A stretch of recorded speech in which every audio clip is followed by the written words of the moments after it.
हरि को निज में बदलते देखा, अपना मान भले डर जाए और भक्त का मान ना करते देखा। कल सखू भाई किस प्रकार को भगवान को बाध्य बना दिया और जितना कष्ट सखू भाई भगवान के लिए ससुराल में उठा रही थी, उतना ही कष्ट भगवान ने सखू भाई के लिए खुद बंद करके सहन किया। ये भगवान की प्रतिज्ञा है, भगवान का वचन है कि अनन्या सचिंतयतो मां जे जना पर्युपास्ते तेषां नित्या अद्भुतानां योग अक्षेमं वहाम्यहम्। जो भी कोई भगवान के लिए कुछ करता है, भगवान को उसके लिए करना पड़ता है, बोलना नहीं पड़ता, भगवान को करना पड़ेगा। ऐसा नहीं कि हम करते रहे और भगवान चुप रहे। भगवान चुप नहीं रह सकते, उनकी प्रतिज्ञा है और जो भगवान प्रतिज्ञा करते हैं त्रिकाल सत्य होती है, उसको कोई झूठा नहीं बना सकता। इसलिए सखू भाई के जीवन चरित्र से हमको पता चलता है कि भगवान अपने भक्तों से कितना प्रेम करते हैं। तत्पश्चात राजस्थान में अलवर जिला और गढ़ी ममोड़ ग्राम में एक जाटों की बस्ती थी और उसी बस्ती में एक जाटने का विवाह हुआ। पहले वर्ष भगवान की इच्छा से पति चला गया। अब जिसका पति चला जाए 1 साल के बाद, उस पत्नी को कितना दुख है ये हम नहीं बता सकते, वो पत्नी बता सकती है। लेकिन बिना कर्म से, बिना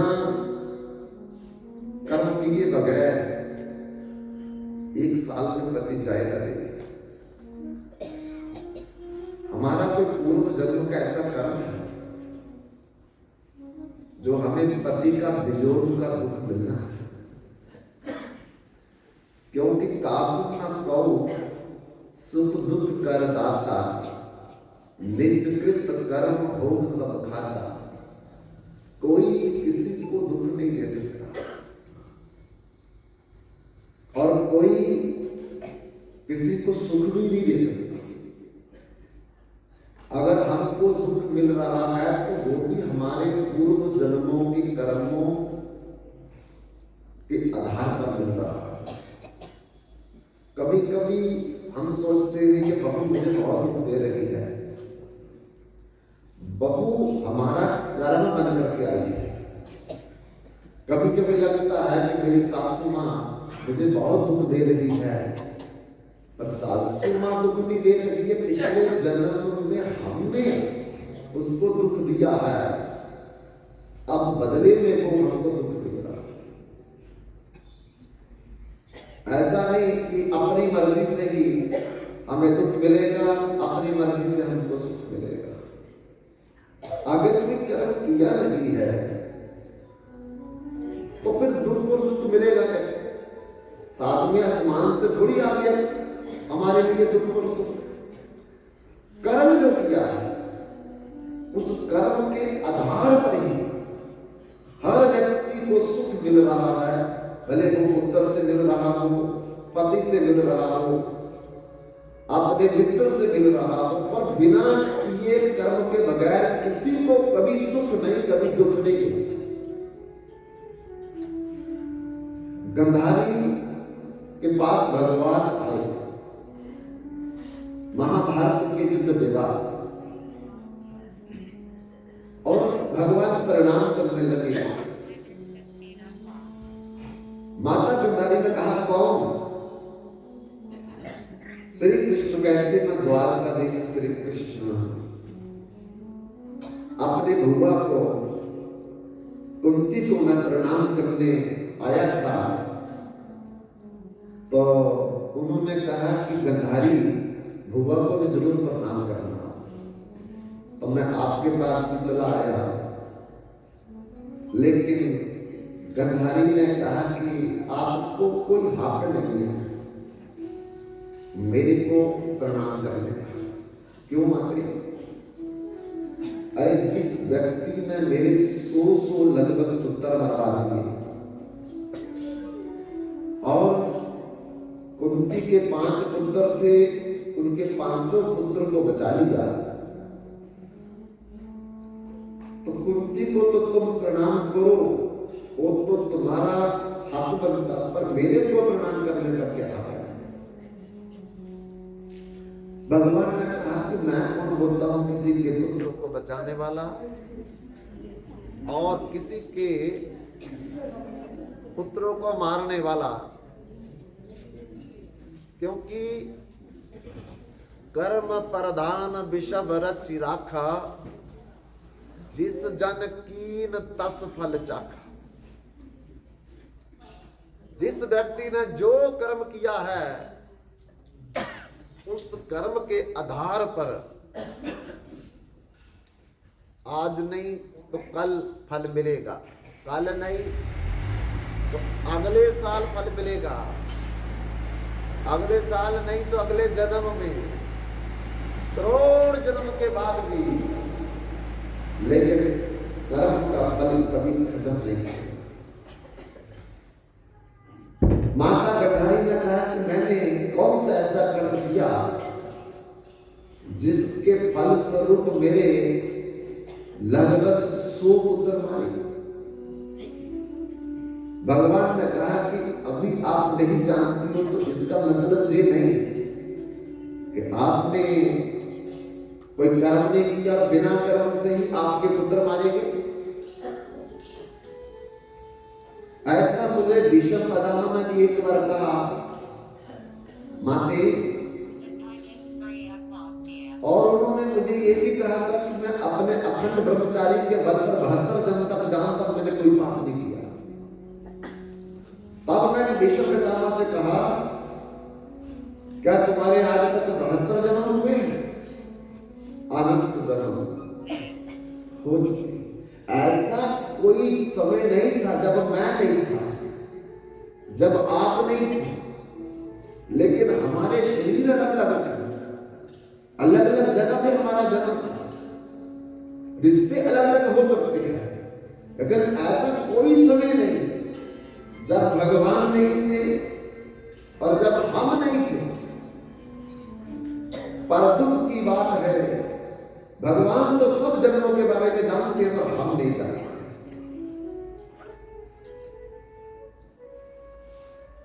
भगवान की उम्र है और हम सब की उम्र बराबर है। भगवान कोई हमसे बड़े नहीं है उम्र में।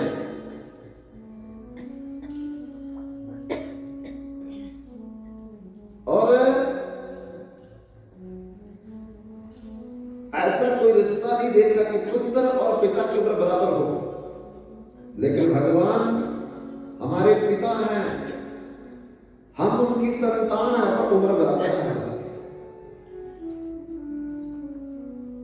क्योंकि जब भगवान थे तो हम भी भगवान के साथ थे, भगवान में, भगवान के द्वारा थे, भगवान से है, भगवान में है। भगवान भी अज, हम भी अज, भगवान भी अमर, हम भी अमर, भगवान भी अविनाशी, हम भी अविनाशी। लेकिन हमारे में ये कमी है, हम माया में आबद्ध हो गए, क्योंकि हम माया के अधीन हैं। भगवान मायाधीश है, अर्थात माया भगवान के नीचे है, भगवान की माया है और हम माया के अधीन हैं। यही फर्क है कि माया हमको पकड़ लेती है पर भगवान को माया पकड़ नहीं सकती। इतना फर्क है भगवान और हमारे में।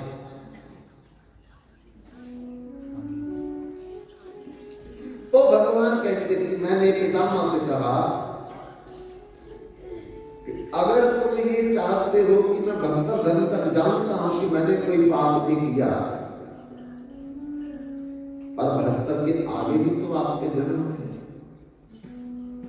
क्योंकि न जायत के मरियत वापदा चिन्नाय भूतवा भविता न भूया अजो नित्यम शाश्वतोयम पुराण न हन्यते हनुमाने शरीरे वसांसी हिरणानि जथा विहाय तवानि गृणाति नव प्राणी तथा शरीरानि विहाय हिरण्यग्नि संजाति नमानि देहि नैनम शिदन्ति शस्त्राणि नैन दहति पावका न चैनम क्लिदन्ति अपनश्व शायी मारुका। जिसने जन्म लिया है वो एक दिन मरेगा और जिसने जन्म नहीं लिया है उसका किसी भी समय मरण नहीं होगा। और जन्म किसका होता है? शरीर का होता है। मेरा जन्म नहीं होता। मैं तो अनादि हूं, मैं सनातन हूं, मैं अमर हूं, मैं अविनाशी हूं, मैं चेतन हूं, मैं सहज सुखराशि हूं। जन्म मेरे शरीर का होता है और अगर शरीर का जन्म होगा तो फिर जब तक शरीर की अवधि लिखी है तब तक शरीर रहेगा, फिर मैं इस शरीर को छोड़ दूंगा। तो क्या करूंगा? दूसरा शरीर धारण करूंगा।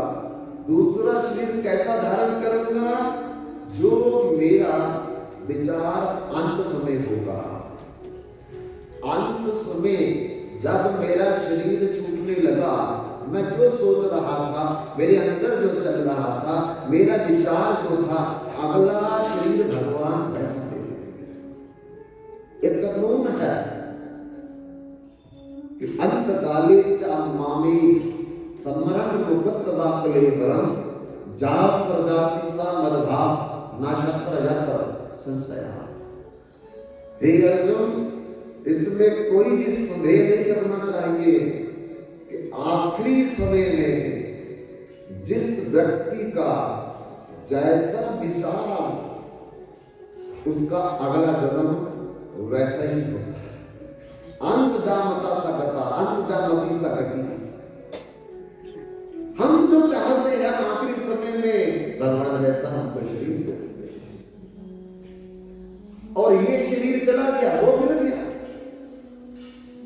वसांसी हिरणानि जता विहाय नवानि गृणाति नरो प्राणी तथा शरीरानि विहाय गृणन्नि आनि संजाति नवानि देवी। जाए एक छोटा बच्चा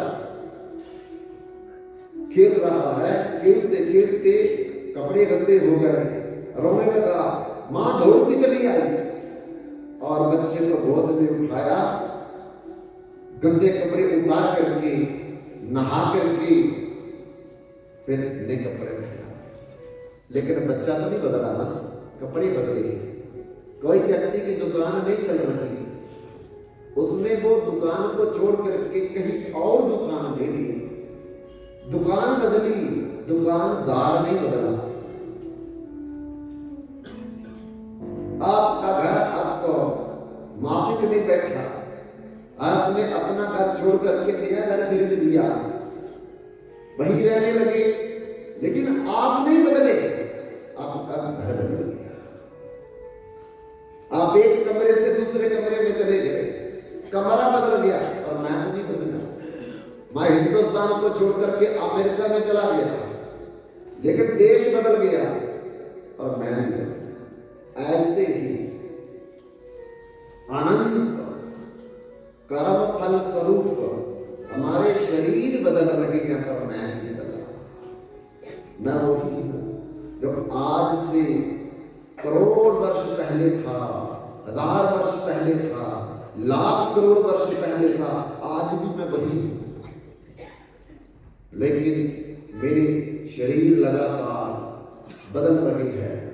कई जन्म में कीट पतंगा, कई जन्म कीड़ा मकोड़ा बना है, कई जन्म गज मीन कुरंगा, कई जन्म में हाथी मछली और कुरंगा मैंने हिरण बना, कई जन्म पक्षी सर्प हुई हो, तोता मैंने चिड़िया बना, सर्प जाति के साप सपोलिया सुंदर बना, कई जन्म हैबर वृत्त जोई हो, और कई जन्म में हैबर मैंने घोड़ा और घोड़े के जाति के गधा खच्चर ऊंट इसमें चला गया,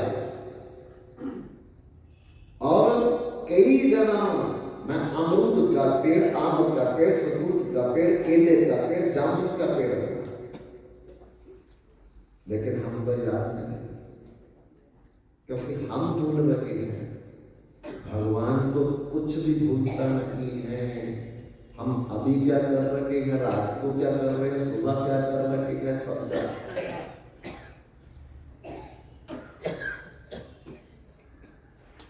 कई जन्म करी 7 उपाया, 184 जोनी भरवाइया। सरसों का साग बने हम लोग, मेथी का साग हम लोग बने, धनिया का पत्ता हम लोग बने, बंद गोभी का पत्ता हम लोग बने, लेकिन याद नहीं।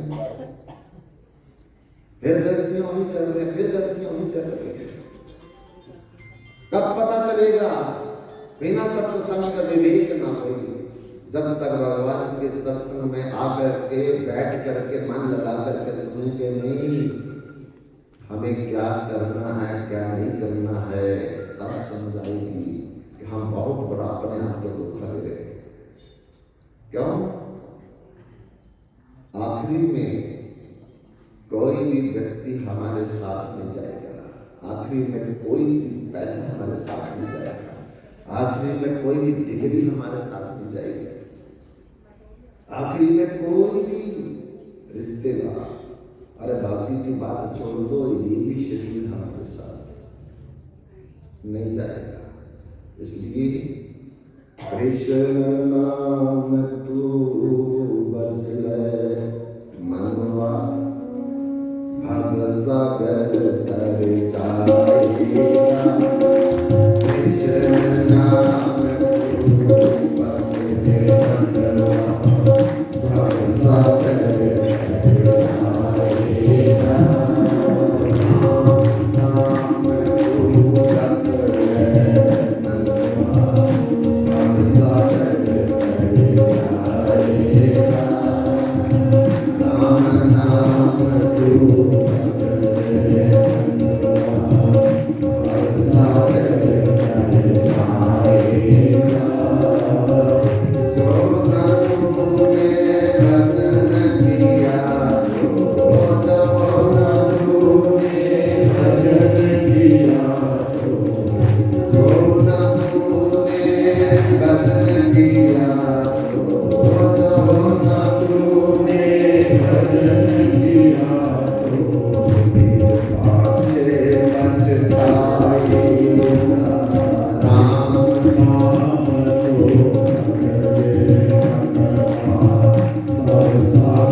पलकों के पर्दे गिरते ही सब रिश्ते मिट जाते। पलक गिरी नहीं, माँ का रिश्ता, बाप का, पत्नी का, पति का, सब। अभी समझो, बाद में समझने का कोई फायदा नहीं। और समझ तब आएगी जब सत्संग में बैठेंगे। आठ संग में बैठेंगे तो दुनियादारी की समझ आएगी। सत्संग में बैठेंगे तो भगवान की समझ आएगी। प्रभु बिन तेरा कौन सहाय, प्रभु के बिना तुझे कोई सहायता करने वाला इस संसार में नहीं है। धोखा मत खाओ, भ्रम में मत। भगवान जब सहायता करेंगे तब सहायता हमारी होगी, और दुनिया में कोई हमारी सहायता नहीं कर सकता।